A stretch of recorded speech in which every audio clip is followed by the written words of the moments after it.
ఇది నేను పెద్దలు చెప్పినట్లు ఇంత ముందరే నేను సమాధానం ఇచ్చినట్టు నేను ఇది మొత్తం సమీక్ష చేస్తున్నాను అధ్యక్ష.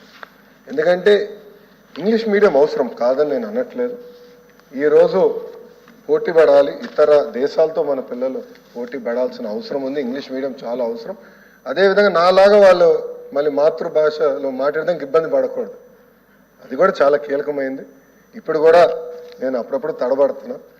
సో మాతృభాష కూడా మర్చిపోకూడదు, మాతృభాషను కూడా కాపాడాల్సిన బాధ్యత మనందరిపైన ఉంది, అది కూడా నేను గుర్తుపెట్టుకుంటున్నాను.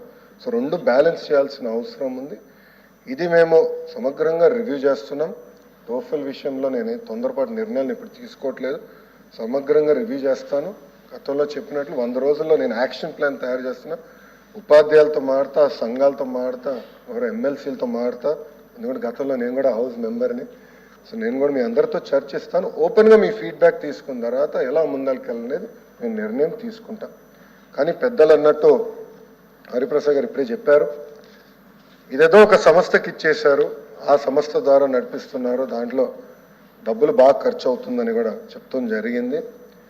అధ్యక్ష, ఇప్పుడు టెక్నాలజీ వచ్చింది, ఏఐ టెక్నాలజీ వచ్చింది, లేటెస్ట్ యాప్స్ చౌకగా తయారు చేసిన అవకాశం ఈరోజు ఆ టెక్నాలజీ ద్వారా మనకు ఉంది.